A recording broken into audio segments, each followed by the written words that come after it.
Second Timothy chapter 2 and verse 15. Study to show thyself approved unto God, a workman that needeth not to be ashamed, rightly dividing the word of truth. First and foremost, I want to give all praises, glory, and honor to Yahweh, Bashem, Yahushai, Bashem, Rakakwadash, and double honors to the elder apostles and the elders of great millstone who rule well and teach well through the Spirit, and a mighty shalom to the hopeful elect in the same Spirit, teaching His word and believing His word, willing that you all continue to endure and be sincere. Shalom to the Akwathyam, believes in His faith and His truth. Lord willing, you continue to pursue your lot, which is being a loving, and silent, and virtuous wife. Lord willing, the most have mercy on the other brothers and sisters that's not in the faith. You know, we got to get our time into reading. Of course, this classic verse that we just read, you want to study to show yourself approved. You want to win the approval of the Lord, starting with the men, right? So that you can rightly divide the word of truth, right? Of course, somebody is going to be teaching the word falsely, and you want to make sure that you're teaching the word correctly. Let alone outside of that, you want to go into the scriptures daily to see if it was so, especially if you're hearing a teacher teach, right? If you're hearing breakdowns, right? This is Acts the 17th chapter, verse 10. And the brethren immediately sent away Paul and Silas by night unto Berea, who coming thither went into the synagogue of the Jews.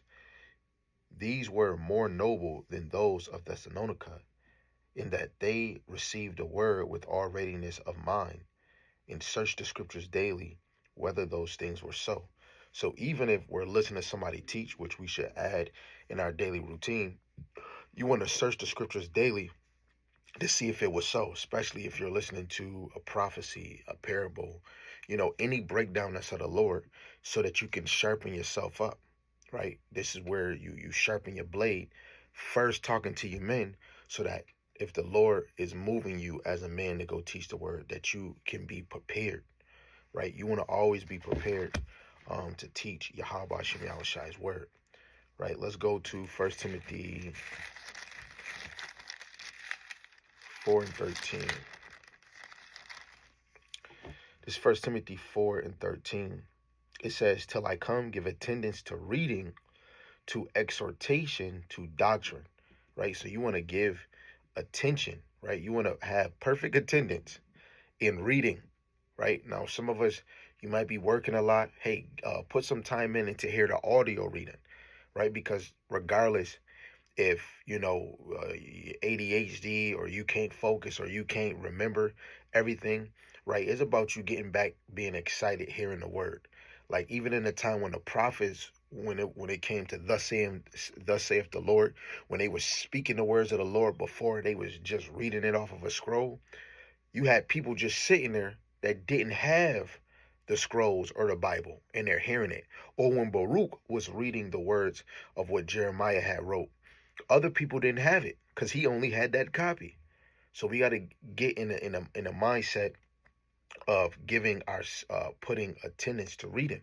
Now that we got all these copies of these scriptures, we should try to always work on reading, right? And it helps your vocabulary, help you with sounding words out, exhortation to encourage you, to doctrine. So even when you're reading, it builds you up in the doctrine of the Lord, especially reading. But of course, when you start to master precepts, you get the understanding with the point of that parable or that prophecy to make it complete.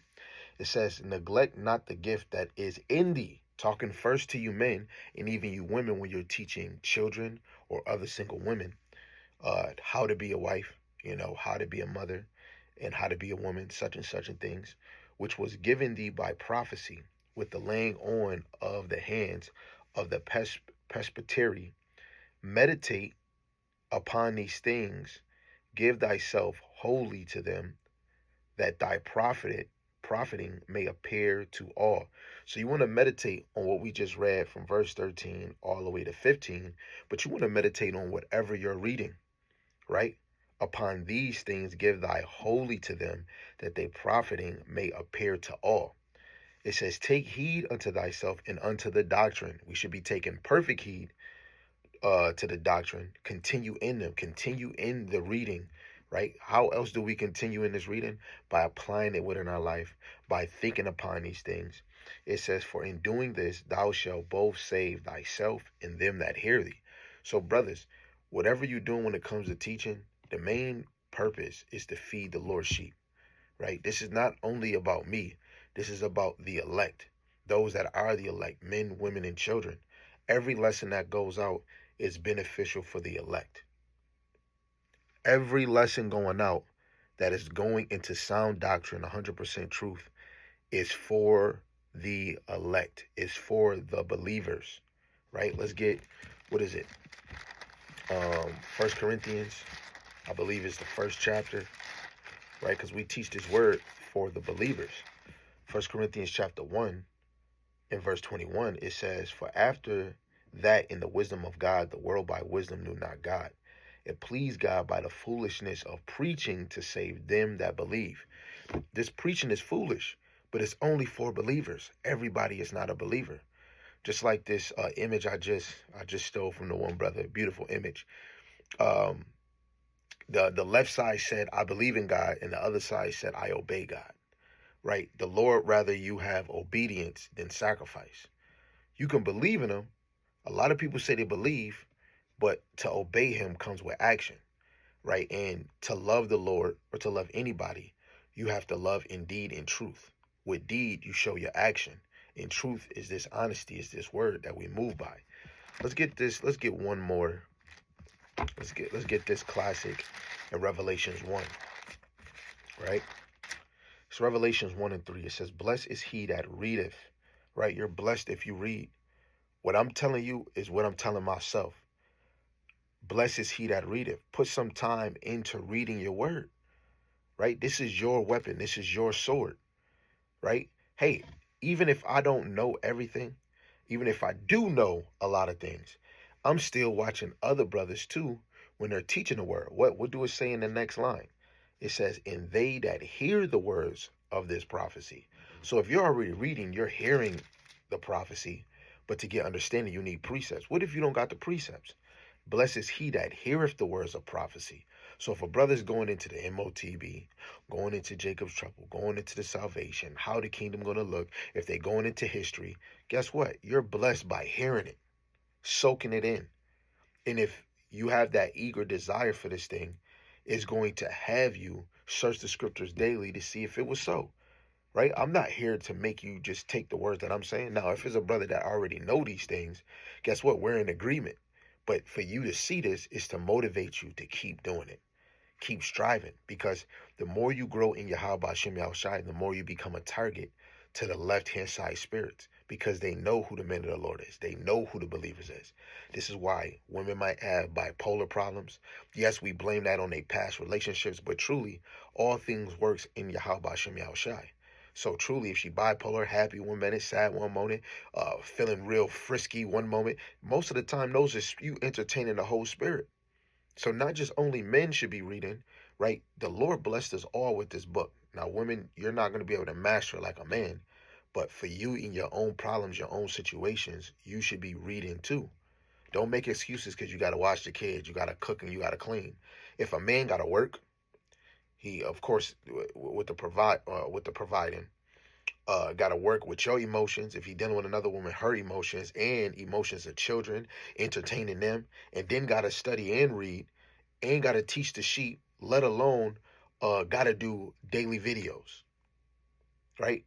And guess what? Sometimes you got to put a smile on your face. Oh, maybe she might like this. Let me go take her here. Let me go do this. A man got to do a lot too, right? You talking about cooking and cleaning. What's the time when you working and he gotta clean or he gotta cook? None of us should be making excuses when it comes to the Lord. The duties that you're supposed to do as a woman or a wife, that's your duty. The duty as a man, that's your duty. But when it comes to the duty of the Lord, it still pertains to the same thing, right? A woman, you're supposed to be in order under your husband and move by his desire because he rule over you. So if he said his house, yeah, you should be having this done. When I come home, you should be doing it because that's you honoring the Heavenly Father through your husband because he rules over you. But then even outside that, if you believe in the Lord, you should be trying to read. You should be trying to hear the prophecies. Now, if you're a wife, better yet, it's better to hear the lessons of your husband.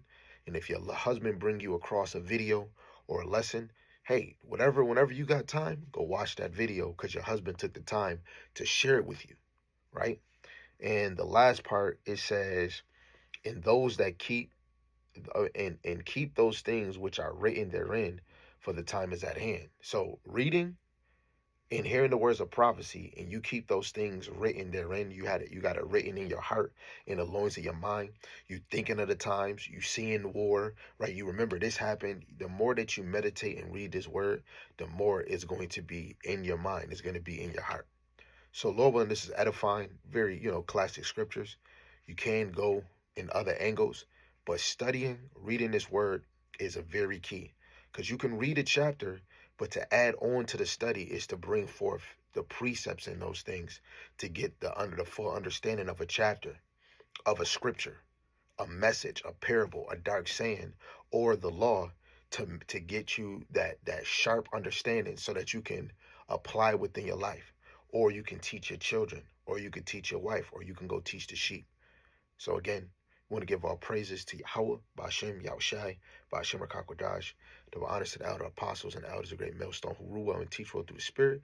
A mighty shalom to the hopeful elect in the same Spirit, bringing forth sound doctrine. Shalom to the Akwatiyam. Lord willing that you all continue to endure and be sincere. And Lord willing, the Most have mercy on the other brothers and sisters not in the faith. Give time to read it. Shalom.